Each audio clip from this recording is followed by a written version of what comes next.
Good morning. My name is Turner Bitton. I'm the Executive Director here at Westview Media. We'd like to welcome you to our next in our series of Candid Candidates events.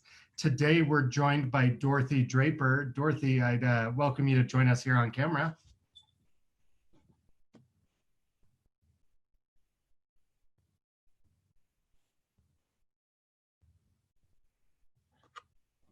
Mute. And hi, good morning. Good morning. We are so glad that you're here with us today. We'll get started with the Q&A in just a second, but for the folks who are watching live on Facebook, I would like to invite you to submit your comments on the Facebook feed. You'll notice that I'm looking kind of back and forth between my two different screens here. I will read the questions that are submitted in the chat and ask them of Dorothy as we get going. But Dorothy, before we get started, why don't you just tell us a little bit about yourself? Are you from here in Utah? Yeah, why don't you just give us a little bit of your background? Okay, so I grew up in Sandy, Utah, and then I attended Utah State University and got a degree in plant science with an emphasis in ornamental horticulture. And I have been married to my husband, Todd Draper, for just over 20 years. We've lived in the Salt Lake area in the same house for 17 and a half years. We have 6 children, a high school graduate from Innovations, 4 that are currently in the Salt Lake City schools. I have 2 high schoolers, a junior high, an elementary child, and then I have a soon-to-be 2-year-old. I've been an active participant in education for 14 years with PTA, ELP, SCC. I've been the vice chair, the chair, and just a voting member of SCC. I have been a substitute teacher for 3 years within the district and been in multiple schools. And for those who are watching that don't know what an SCC is, can you explain what that is? So the way I like to describe it is the SCC, or School Community Council, is the legislative body within each school. It is a mandate from our state legislatures that each school have an opportunity. It is a parent-led organization. We deal with the land trust funds. We have buy-in into the school behavior implementation plans. We have to create the safe walking route for students, approve student-involved fundraisers. Let's see. I mean, it's the legislative body within the school. They deal with all of the monies, and discuss what are we doing academically for the students to make sure that they are staying on their trajectory of educational learning. And we have members from the principal and staff and parents. I got to know Heather Bennett through this means and saw her example and what she could help us as parents do better as we improved the environment with education within the school. Thank you. And we do have our first audience question. I just want to let them know that I will get back to their question in just a second. I have 2 more for you, and then we'll transition over to the audience questions. But the second question I have for you is, in your opinion, what is the most important role that the school board plays? I think the school board sets the tone of the whole district. And we can see when things are going well, there's information exchanges that are happening well, everyone feels like their voices are heard. I really learned the value of having multiple voices heard being on the SCC, because we all come from different backgrounds, different life journeys, that it's important that we all have an opportunity to share our perspectives and come to a consensus on what's going to be the best direction for our students. I mean, they're the ones, the school board is the one that chooses who the superintendent is, which has an effect because the superintendent is over all of the departments within the school and making sure that all the school administrators are being effective in their roles and responsibilities. So it really can create a big impact because they set the example. Thank you. So was there a moment or a specific issue that made you decide, yes, I'm going to run for school board? From my understanding, this is your first campaign for elected office, right? So what made you decide to take the plunge? Part of it was Heather Bennett's example. And when Heather Bennett passed away, they opened up that position. And so I interviewed for that position along with her son, and Sam Hansen has been serving for the last 2 years, and I've had really good rapport with him, just like I had with Heather. Heather was always willing to listen to my concerns, listen to what I had to say. If she didn't have answers, she'd be like, let me figure that out, find out, let me get back with you. Really accessible. So she led by example, and because of her example, over the last 2 years, I've really contemplated, do I do this, do I not? What are the reasons for doing this?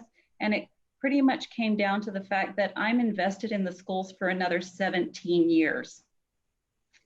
And I felt like I need to make sure that my voice is being heard. And this is one mechanism that I can have my voice heard to not only improve the environment educational wise for my children, but for all. Thank you. So this will be the last question that I ask of you, and then I'll go to the audience question. But what is the biggest issue or problem that you hope to tackle when you're elected? That is a deep subject because I think there's varying layers. You know, if we start with one, such as our student enrollment is going down, which that student enrollment decreasing, it affects schools that are open, it affects our teacher retention. I mean, so it's just, there's so many layers. We can go to the online learning and the issues that are there, and there's still multiple layers. So there's really not just one. What I really hope to be able to do is to make sure that we're coming together as a community and that we're working together for the solutions, that we're taking the time to look at all of the varied issues and all, you know, asking the question why. You know, if we're having the decrease in student enrollment, why is it happening? What are the indicators of it?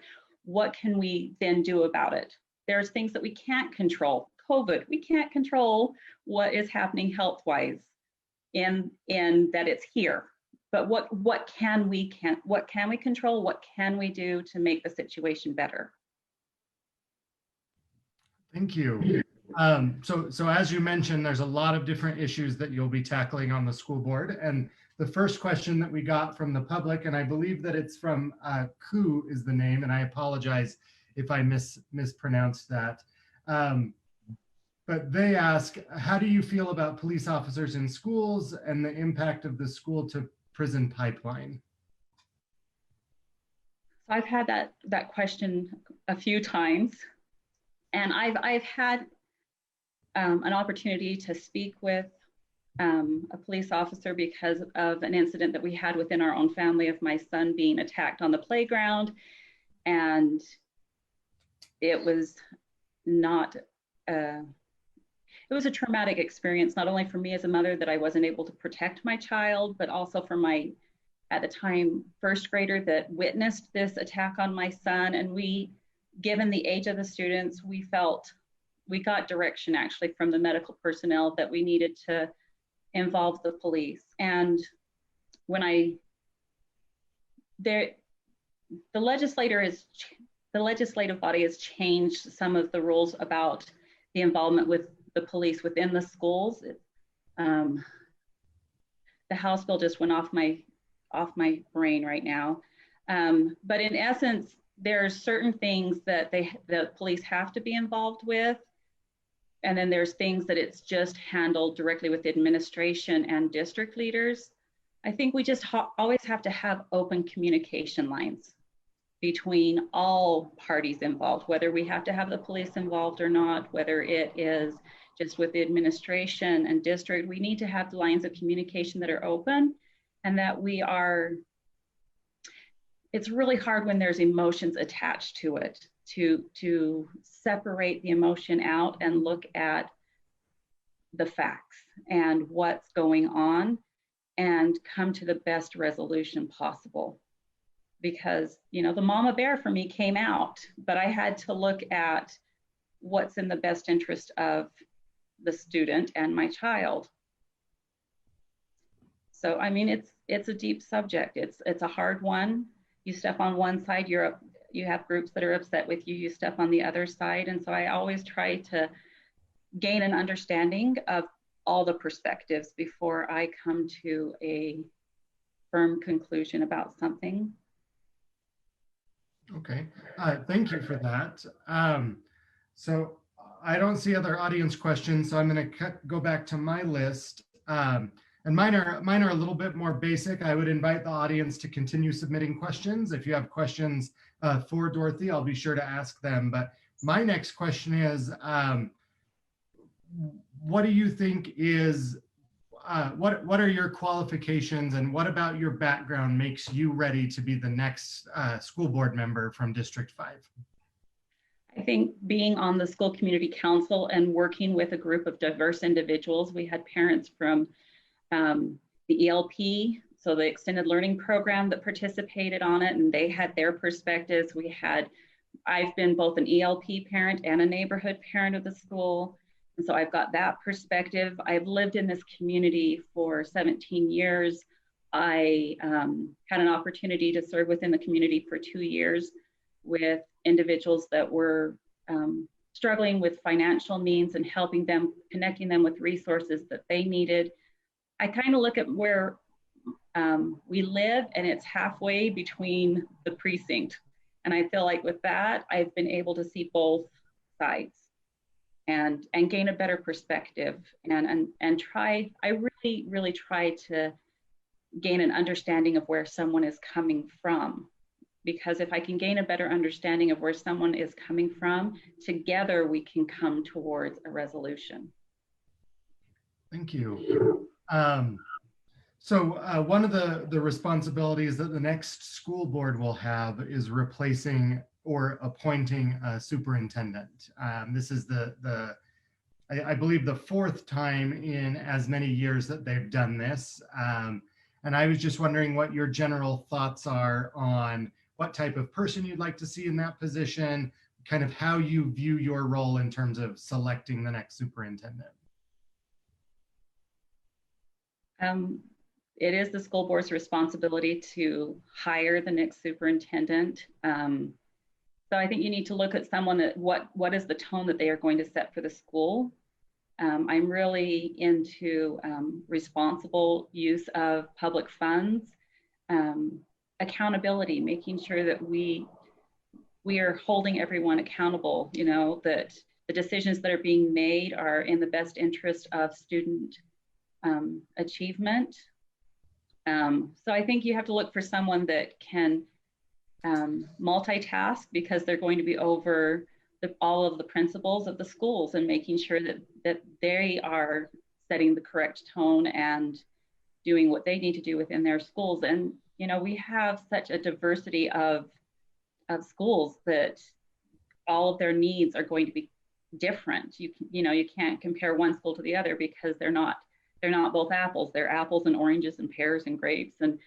And so having the ability to address the needs, I think that's where the school community council plays a big impact, because they know, they are community members of that school, and they know what the tenor is of the school and what they personally need for those students, more so than the school board, because you're a little separated from everything. So being involved within those communities, the schools that you are over, you can gauge what they are needing, and then I think that can help guide the decision-making process in who is chosen to be the superintendent. Thank you. So I imagine you said, I believe, that you have 4 children who are currently in school? Correct. So I imagine that with COVID and everything, that as a parent, you are navigating a pretty complex system right now. I just wondering what your perspectives are and kind of how you feel about the school district's, I guess, adaptation to COVID. So I think all of us, teachers, administrators, parents especially, were thrown a big curveball in March.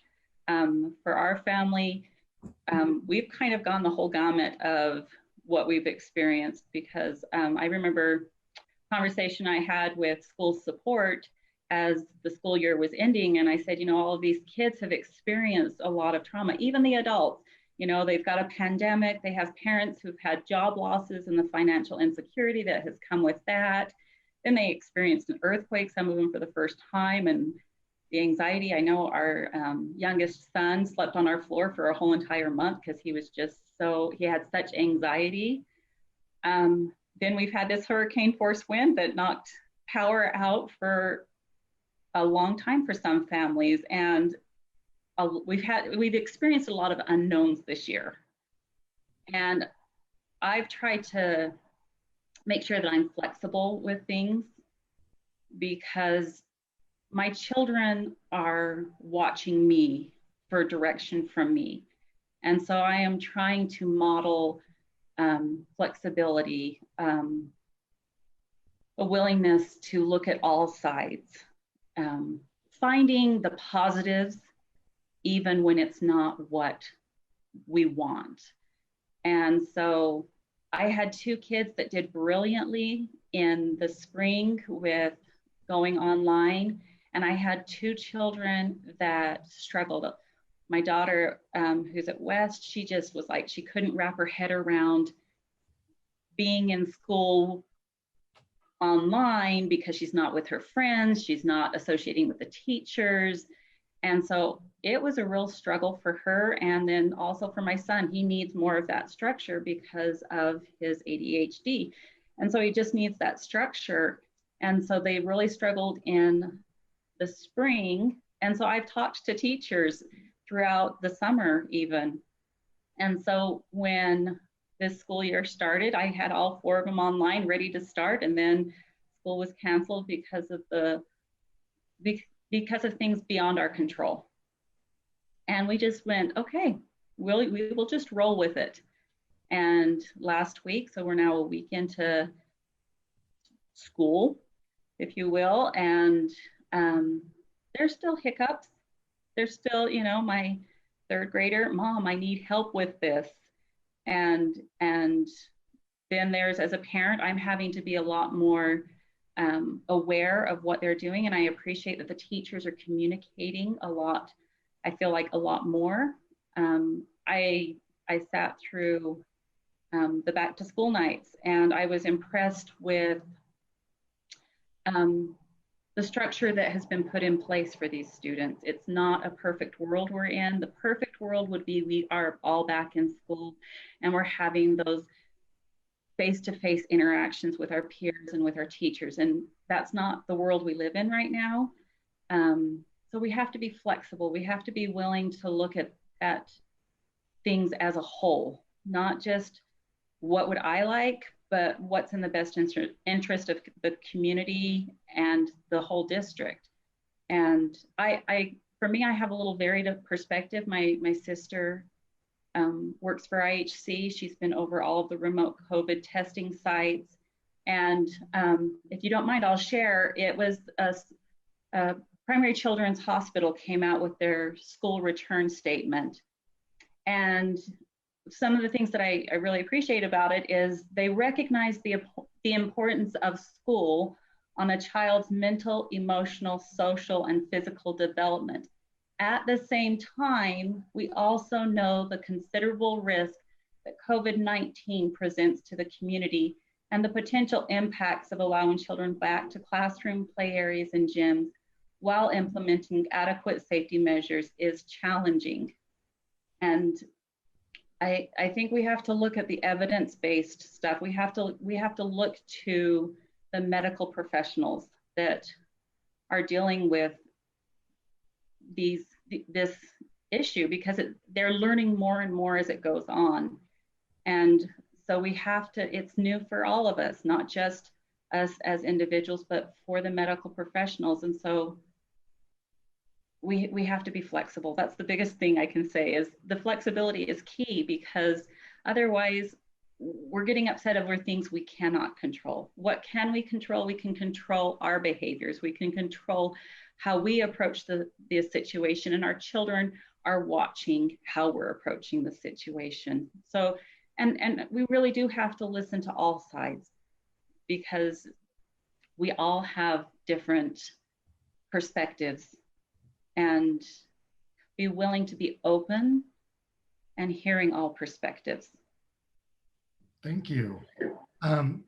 So one of the things that you've talked about repeatedly is the school community councils, and I'm wondering if you feel that there's a role for you in helping strengthen them. I think many parents who are involved in them see the value of them, but if you don't have kids in the school, you may not interact with them. So I'm just wondering how you would, if you feel that's an important role, and if it's something that you would be focused on, is helping strengthen those community councils. So the school community council, anybody can attend the meeting. It is an open public meeting, so anyone within the community can come to that. The voting members that vote on the land trust funds and how they're being used, and anytime you have to vote on things like I said, the fundraisers that we're over, those ones are for just parents of students within the school. But it's an open meeting, just like our community council meetings at the city level. Those are open meetings that are open to the public, and we should make sure that we're accessible and allow anybody to come and participate. Everyone should have an ability to share their concerns, their ideas.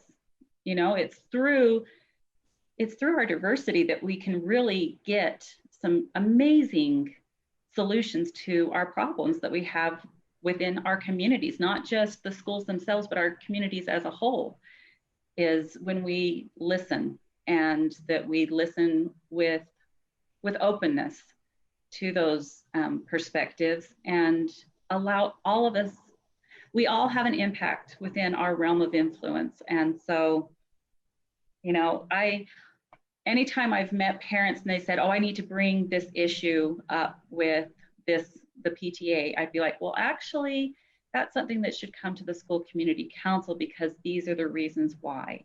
And this is what the school community council does. I've tried to educate so people understand what they are getting into, because, you know, it takes time. And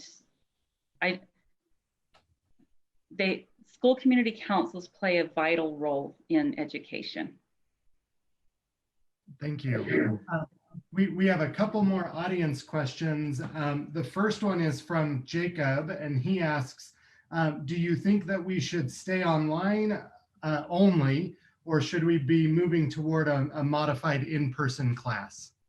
I think the district has already put together the plan where we have started online, and then there's going to be a reassessment period. It's going to be based on what our numbers within our community are doing. We've seen the impact of schools that have gone full in person and the health repercussions that have happened from that. And so I'm grateful that the district has looked at not only how it affects the students, but they've looked at the teachers and their perspective. And they've also taken into account, because a school isn't just run by, just doesn't have students and teachers in it, but we have our nutritionists that are there interacting with the students. We have our janitorial staff that is interacting. We have transportation that is bringing our children to and from the schools. We have our secretaries. We have parapros. At our elementary school, we have a lot of grandparents that have come in and helped and assisted within the classrooms. So it really isn't just two little entities. It is a whole big thing. And I was talking to my friend, she's a school nutritionist for the district, And she said that there's been other schools where once they've got illnesses, they don't have people to replace those individuals. And so I think you have to look at it as the bigger picture rather than just one small little part, because there's that ripple effect that happens. And how do we make sure that we're making sure that not only are our students safe and getting what they need, that our teachers are safe and getting what they need, but we've got all of those other staff members within the schools that we need to also consider them. And I know we have I know individuals that it is the grandparents raising the children. They're at an at-risk group. And so we have to, I mean, it's just such a varied issue that we need to make sure that those communication lines are open. So I appreciate what the school district has done thus far, that they didn't just say we're doing it all one way and there's no going back, that they said, we will reassess, we will look at these things. And if we're at a point where we can, we will do a modified school schedule where we can get the students into the classrooms. So I appreciate that it wasn't just cut and dry, that there's these reassessment periods, which I think is important because things change daily, things change weekly, and being flexible and making the adjustments as necessary. Thank you. I'm just going to give you a quick break for a second because we've made you talk a lot in a short period of time. And just remind folks who are watching live that if you'd like to submit a comment or a question for Dorothy and have me ask it, please do so in the chat. With that, I'm going to move on to the next audience question we had, and it comes from Melanie. Melanie has two questions here. But the first one is, she said, I joined a little late, so we may have already discussed it. Melanie, to let you know, we haven't. But she asks, do you support a mask mandate? Which we haven't talked about yet. Given that, like I said earlier, that my sister works for IHC and she's been over all the COVID testing sites, I've probably, excuse me, I've probably bored her with my questions because I'm trying to understand things. And there's a lot of information out there. How do you disseminate it? How do you find the fact with the biases that might be there? And so the way she put it, and I really, I look at it the same way. If wearing a mask is a layer of protection that shows kindness to one another, what harm does it do in showing kindness to one another by wearing a mask? I know I've read articles. I'm a German speaker also, and so I lived in Austria for 16 months, and the cultures there are really different. And so I've looked at what they've been doing, and I'm like, okay, why are they able to do these things? Why are they able to go back into schools, and how are they doing it? And they're wearing masks, they're doing social distancing, they are limiting the number of students in a classroom, they are doing half days, they're making these adjustments so that as a community they can stay healthy and get to a point where we have the protections that we need through a vaccination. And so I just look at it, when I go out with my children, we all wear masks because it's a way to show kindness to others, because I don't know what I have and they don't know what they have. So it's a kindness thing. Thank you. So the second part of Melanie's question is, she says that teachers have always been stretched incredibly thin, and now more than ever. What will you do to protect not only students, but teachers' health? I think that's where those lines of communication are important. I have a really good friend that teaches at West High, and I asked her at the end of the spring, I asked her about what her perspective was, and she's like, it was amazing. I saw innovation and collaboration within the teachers, and she's like, I'm hoping that we continue that. And I think it's important that the teachers do that. As a district, we're all in it for improving our students' education. I mean, I look at my own family and what do I want for my children? I want them when they graduate high school that they're critical thinkers, that they're able to take information and disseminate it and find and gain their own opinions about things, and that they are ready to be in the workforce. And I think teachers play a vital role in that. And so making sure that their voices are heard when they have concerns, that they are validated and that really are listened to, and look at what we can do. We're dealing with public funds, and how are they being used? Are they being used to in the best ways possible? So it's those lines of communication. I know that when I've talked to the teachers, I've tried to understand their perspective and try to think about, okay, what can we do? What can we do to help you? What can we do to make it a better environment for not only you, but for the students? Thank you. So the next question, one of the things that we've talked about, or that COVID has revealed, I should say, is that equity or lack of equity has left many communities vulnerable, particularly the west side of Salt Lake City was particularly hard hit by COVID-19. And I'm just wondering your thoughts on equity and the role that you might play as a school board member in promoting equity. So I think one thing is asking why. There's symptoms to things, like with our illness, these are the symptoms, but what's the root cause? Why is it happening? And delving into that, because when you can find the root, it's easier to find solutions for those reasons, the symptoms that are showing up. I've always just tried to, whenever I've had concerns within my own child's education, and I've had to bring concerns up with the teacher, I've had to go to the administration, I've actually had to go all the way up to school support.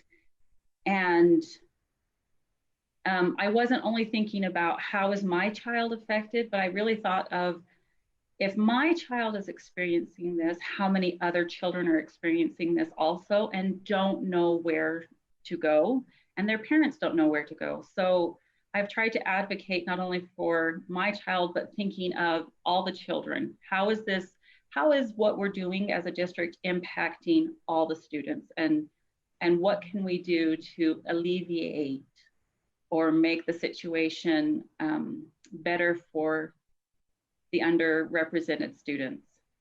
And so I've always just tried to advocate for everyone and anyone, and not, I look at, if I'm voted into this position, I represent all of the constituents, voting and non-voting. I represent the whole community, and making sure that I'm listening to all of their voices, that we all have equal weight, or should have equal weight in our voices being heard and validated, and making sure that I'm accessible to my constituency.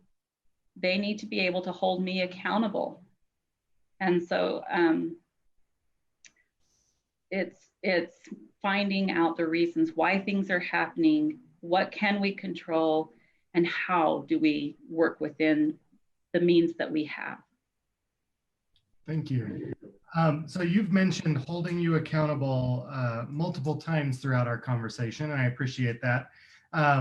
Let's play a little bit of prediction, the prediction game, which I know that we've all learned not to do anymore. Not to. But let's say it's 4 years from now. What do you hope that, or what measures should voters use to hold you accountable in 4 years? What would mission accomplished look like for your first term? Mission accomplished, I think, for me would be that I was able to bring people together and unify us in our pursuits of quality education for our students. I think that's where we all need to come from, is a quality education for all of our students, and being unified. I think that that's something that we are missing right now in society, is being unified in our purpose and our cause. And as teachers and parents, we're in it for the children. At least, you know, that's me. I'm in it for my children. I'm in it for all children, that they have opportunities to succeed. When I was substituting for, she was a second grade teacher. She's retired now, but I was in her classroom, and one of the little boys would typically go upstairs to the special education and get some resource help. But they were doing testing, and so he had to stay in the room. And all they had to do, they were doing little packets of reading, and they just had to read a little short paragraph of words and then do a comprehension answer, like 4 questions on it. And I'm getting the class settled. We've got the class assignments passed out, and he starts to just melt down. I can't do this. I'm stupid. I'm not good enough. And, you know, that's heartbreaking. And so I said, okay, just be patient. Let me get the rest of the class settled, and then I will come and help you. And so I got the rest of the class settled doing their classwork, and I came down and I got to his level, and I said, okay, let's do this together. And so I did just what I do with my own children, helping them, you know, having them be the ones to do the work, and I would give prompts as needed. So he finished it, and I said, oh my goodness, that was amazing. You did it. And he's like, oh, I did. He had success. And then I'm like, okay, now you need to answer these questions. He's like, oh no. He was like overwhelmed again. And I said, you've got this, you can do it. And so he read the first question, and he's like, oh, the answer is this. And so those little successes are what our children need. And teaching them how to be resilient when things don't go how they want. Okay, that's not how we wanted it to go. What can you do? And helping them navigate that process of, oh, I didn't do my best, but there's always another day. There's always another time. And so there's always an ability to try again, which I'm grateful for, because, you know, there's some days that the day does not click. Well, thank you. I'm going to give you one more break and do one more request for questions. If you've been watching and you have a question, I would invite you to submit that now. I'm going to transition to my last few questions, pending some audience questions coming in. But I guess my next question is, will you give us your elevator speech? Why should the people who are watching, why should they vote for you? And give us your elevator speech or pitch. You know, those are always hard for me. I am not a limelight seeker. I am not doing this as a springboard to something else. Like I said earlier, I am invested in public education for another 17 years. And so it's really important for me that my children and all children have a quality education, have access to becoming better. You know, because of being on the school community council, I was talking with my friend, and she's like, that's your little slogan, which is strong schools are a reflection of a strong community. When we are unified in not only how to improve our own community, but then in schools, we make everything better. If our students are well educated, they become productive members of society that contribute to our community. If our students are, you know, given these opportunities that they need, whatever they are, you know, I look at the struggles that teachers have in the classroom, that they have to meet such a diverse need just within their classroom. And how do they meet those needs? And, you know, making sure that they have those resources that they need so that they can have their students succeed. I guess that's the biggest thing, is I'm invested. I'm not going anywhere for 17 years. So I am willing to step into a role that will provide me opportunities to grow and get to know more about the community as a whole, and be of service to the community and be there for them. Well, thank you very much. And I appreciate you taking the time to run for office. For the last question I always like to ask is there a question I should have asked you today that I didn't? Honestly, I don't know. I feel like we've covered a variety of topics. We have an amazing community. We have an amazing, COVID, I think, has provided us amazing opportunities. It's provided us some struggles, but we have opportunities. I mean, I think it shined a light on what we do well and where we can improve and how we can innovate our educational environment for our students. My oldest one is at Innovations, which is more of a computer-based modeling system. They have teachers there that you can go and do classes with them, but a lot of it is self-directed learning. So when spring happened, he transitioned really easy. His chemistry teacher was like, "Hey, we've already been meeting at 10 o'clock on A days. We're going to just continue doing it. Nothing's changed." And I look at, because he's been in that environment where he's really smart at math, he's been able to accelerate through that and start taking college math at the community college, because we have that relationship with the community college that provides that access to those students. So I think there's things that we can look at now of how do we meet our students' needs so that they're getting what they need and that they're able to reach their highest potential. Thank you. So the absolute last question I have for you before we wrap up is, how can folks contact you?